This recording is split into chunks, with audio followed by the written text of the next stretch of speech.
Hello everyone. I welcome you to this multi-part lecture series on Insolvency and Bankruptcy Code, brought to you by Insolvency and Bankruptcy Board of India in partnership with IGNU. Today, we'll be covering the topic of sale as a going concern in the liquidation process.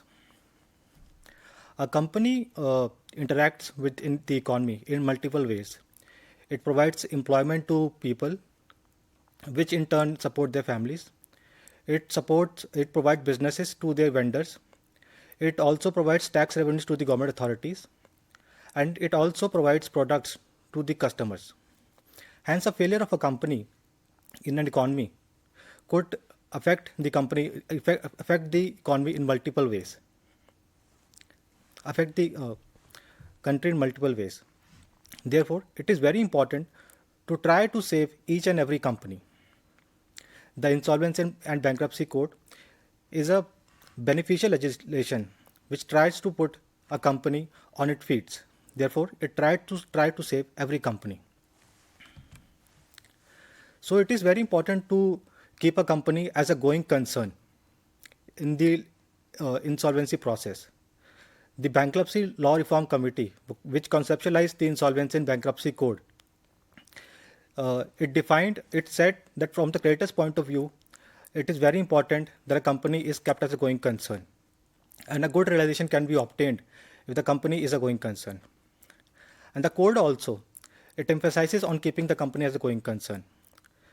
The long title of the code, it says it is an act to consolidate and amend the law relating to reorganization and resolution of corporate person, partnership firms in a time-bound manner for maximization of value of assets. So the emphasis under the code is to save a company through resolution and maximizing the recovery for the creditors. What is interesting to note from this long title of the Insolvency and Bankruptcy Code is that there is no mention of liquidation. So therefore, the code tries to save each and every company, and only when there is failure on saving the company goes into liquidation. The Honorable Supreme Court, in the matter of Swiss ribbons, also highlighted the fact. It said, what is interesting to note is the preamble or long title of the Insolvency Bankruptcy Code does not mention the word liquidation. Hence, liquidation is a last resort. Only when all the efforts have been made to save the company and still the company could not be saved, then the company moves into liquidation. The Honorable National Company Law Appellate Tribunal, in the matters of Binani Industries, it also highlighted the importance of resolution or saving a company. It said the first order objective of Insolvency and Bankruptcy Code is resolution. The second objective is maximizing the value of assets. And the third objective is promoting entrepreneurship, availability of credit. And it also emphasized that this order is sacrosanct. Therefore, it is very important to keep a company as a going concern in the CRP. So, since as we discussed that the preamble does not provide for liquidation in the first instance, only as a result of failure of corporate insolvency resolution process, the company moves into liquidation. So, what is interesting to know? Next thing we would want to understand what is the meaning of going concern. The Insolvency and Law Committee, it said the phrase as a going concern implies that corporate debtor would be functional as it would have been prior to initiation of CRP, other than the restriction put by the code. So by going concern, we would mean that a company would continue function as it was continuing before the commencement of the corporate insolvency resolution process. Therefore, the going concern can be defined as that all the assets of the company, all the tangibles or intangible assets, and the resources that are required to keep the company as a going concern, they are kept intact and without assigning individual values to the individual assets of the company. Since in the case of going concern, there would be no dissolution in the liquidation process. So here are the key benefits of keeping a company as a going concern. The first is the value of the company increases, and therefore the recovery to the creditors also increases. It also saves employment of the workmen and employees which were working in the company. It also reduces the requirement of additional finance by maximizing the recovery in the process. It also saves the startup cost because the company that would be acquiring the company under the code would not be required would be saving up the startup cost that is required for starting a new company. Since the company is kept as a going concern, the brand and goodwill value that is attached to the company is kept intact. And the customers base and also the key suppliers that is kept intact when the company is not dissolved and kept as a going concern. Now, the important point to note is if only after all the efforts have been made to save a company during the CRP process, only then the company goes into liquidation. So if all the efforts have been made during CRP to save a company, why do we need an additional step in liquidation process to save a company?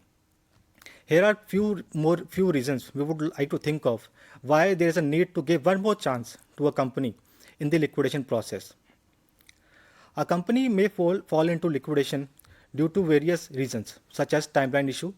If timeline of 270 or 330 days expires, or the COC could not approve of the resolution plan, or the plan that was approved could not be implemented.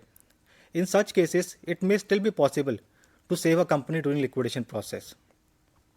And moreover, because the Insolvency and Bankruptcy Code is an economic legislation, and because the markets are imperfect, it is quite possible that the market may classify a viable company as an inviable and an inviable company as a viable. So therefore, it may push a viable company into liquidation. Hence, it is important to give one more chance during liquidation process to try to save up the company. So keeping this in mind, the liquidation regulations and the CRP regulations, they provide for sale as a going concern during the liquidation process. Regulation 39C of the CIRP regulation, it provides that while approving liquidation of the corporate debtor or while approving resolution plan, the COC in its last meeting may decide for sale as a going concern during the liquidation process. Regulation 32 of the liquidation regulations, it provides for various modes of selling a company. It provides that a company can be sold on a in a slump sale. The asset can be sold on a standalone basis. The asset can be sold in parcels. The asset can be sold in collectively, and the company itself can be sold as a going concern. Or the businesses of companies, if it comprises of different business units, the businesses can be sold as a going concern. Regulation 32A of liquidation regulation, it provides that where the committee of creditors decided for sale as a going concern in its last meeting, the liquidator should endeavor to complete the liquidation to sell the company as a going concern. So next we move to this concept of going concern in liquidation. I spoke earlier that the term going concern has not been defined in the code or in the liquidation or other regulations. So what do we mean by going concern in liquidation? Here some assistance can be sought from various orders of the adjudicating authority. In one of the matters in the adjudicating authority has clarified that in case of sale as a going concern, the corporate debtor will not be dissolved in terms of section 54 of the code. The assets with the attendant claims, limitations, licenses, permits, or business authorizations remains in the company. Only the ownership of the company is acquired by the successful bidder from the liquidator. So therefore, going concern sale in the liquidation would mean that a company continues as it was continuing before commencement of the CERP process, and the company, along with all its assets, including tangible assets, intangible assets, will be transferred to the new owner without dissolution of the corporate debtor. In the Mohan Gems and Jewels Private Limited, the National Company Law Appellate Tribunal also clarified that closure of liquidation proceeding can it would be contradictory to hold that the liquidation process can be closed only through dissolution and without closure. This would demolish the very spirit and objective of the code. So therefore, it is important to close the liquidation process, if possible, through a going concern sale without resorting to the dissolution of the corporate debtor. So how the going concern sale works in the liquidation process? The going concern sale under liquidation process works as normal liquidation process would work. The only exception is that rather than selling the assets of the corporate debtor in a piecemeal manner, the liquidator will sell the assets of the company itself to the new owner. So the liquidator would do the normal routine activities that are required under the liquidation process. The liquidator would invite claims, would verify the claims, would prepare the asset memorandum, would prepare the preliminary report and list of stakeholders. In case of going concern sale under liquidation, the liquidator, when publishing auction notice, would auction the company itself along with its reserve price and EMD amount to be acquired by the new buyer on as is various basis. And in response to the auction notice, the buyers would submit their bids, and the liquidator would choose the highest bid and would complete the sale process. So once the sale under the liquidation process of the company as a going concern is completed, the liquidator would not be filing the application for dissolution. Rather, it would be filing the application for closure of the liquidation process. So what is required in the section 54 of the code, that the application for dissolution is filed. Rather than this, the liquidator would be filing the application for closure of the business process. So the timeline for the liquidation process is generally 1 year. However, in case of a going concern sale, the liquidator would be getting an additional timeline of 90 days to complete the going concern sale. Therefore, in case a liquidator is trying to sell the company as a going concern, he would be getting 1 year and 90 days to complete the liquidation process. And the liquidator, on completion of the liquidation process, would be filing the application for closure of the business without dissolution of the company under regulation 45 of the liquidation regulation. So this is the present status of the going concern sales under liquidation that had happened till now. As on 31st March 2022, there are 13 going concern sales under the liquidation process. These companies had claims of 13,800 crore rupees. These companies had the liquidation value of 372 crore rupees, and the realized value was 448 crore on sale as a going concern. Therefore, we could see a 20% improvement over the liquidation value if the company was sold as a going concern. So therefore, we have discussed why it was important to brought out the concept of sale as a going concern under the liquidation process. It was to save the company from its corporate death. If the company dies, the many stakeholders which are depending on their livelihood, they also suffer from economic disruption. The employees or the workmen, they also lose their job. The vendors which were supplying raw materials to the company, they also lose their customer base, and the customers who were getting product from that company, they also are left with one less option. Therefore, it is important to try to save the company in the liquidation process if possible. So we have discussed the sale as a going concern under the liquidation process.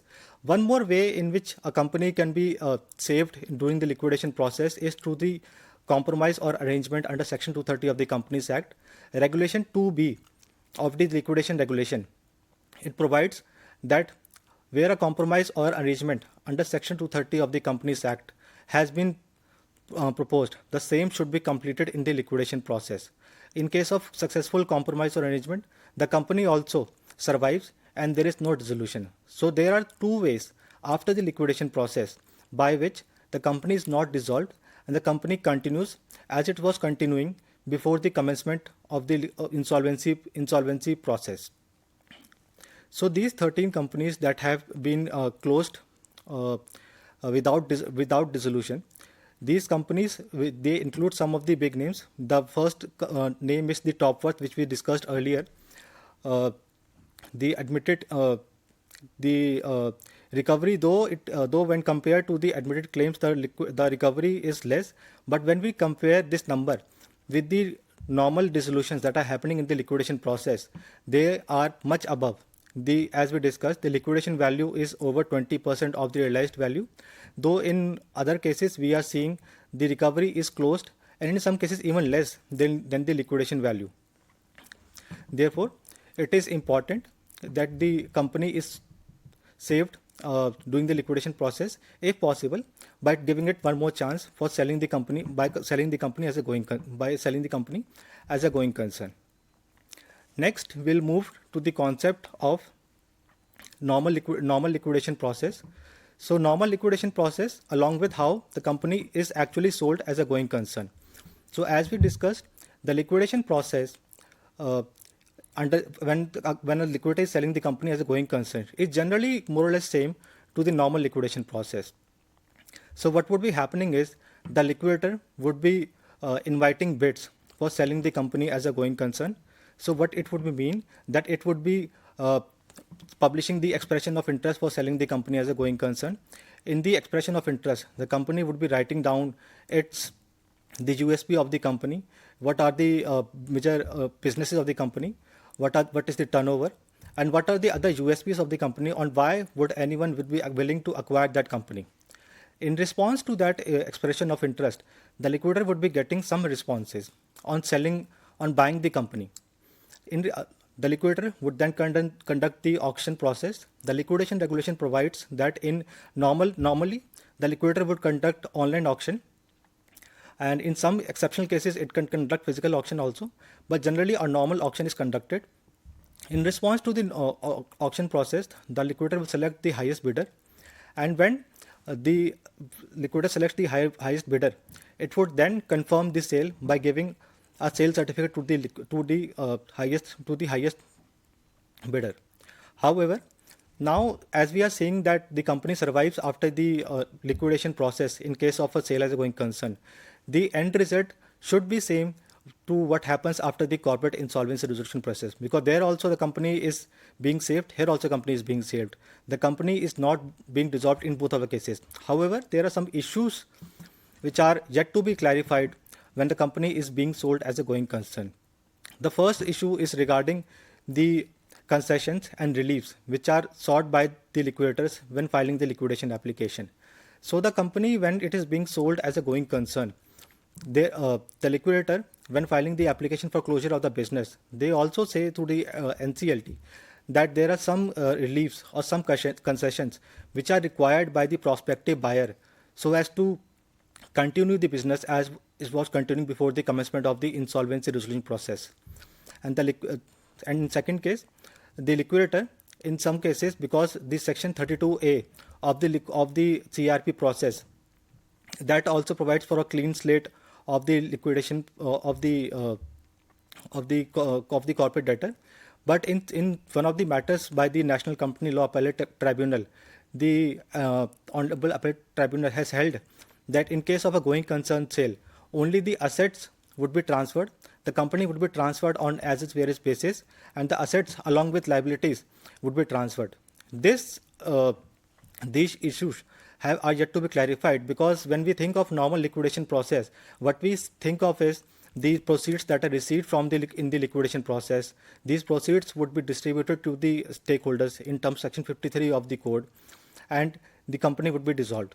So similarly, likewise here only, what a normal would be think of is that the recovery that is got from the sale as a going concern, that amount would be given to the creditors in terms of section 53, and the all the rest amount would be written off, like what happens in CRP process, and the company, after the closure of the liquidation process, would continue as it with a clean slate.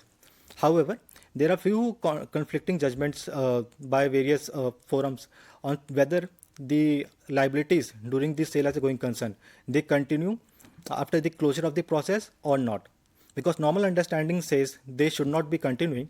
However, there is need for clarity on this aspects. So in summing up, the we understand कि the code provides for sale as a going concern. It provides for resolution, and only in case of resolution the company moves into liquidation. The code does not provide for direct liquidation. Only after the failure of the corporate insolvency process the company goes into liquidation.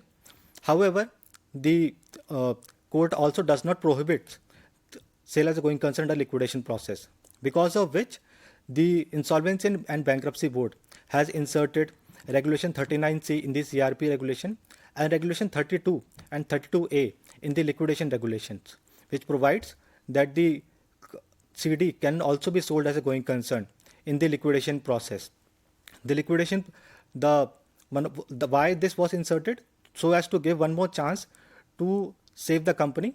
If for some reasons or if for one reason or another the company could not be saved doing CRP, one more chance can be given during the liquidation process to save the company.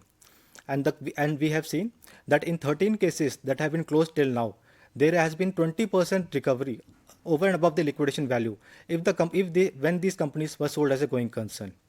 These 13 companies, though the number is still small, however, these 13 companies, they represent the associated externalities that are there on the economies. The workmen, employees, operational creditors, and the government also, they would also be benefiting from the continuing operation of these 13 companies. Therefore, the sale as a going concern under the liquidation process, it tries to bridge the necessary gap which was there due to which was there, and because of this the company is being saved. Thank you.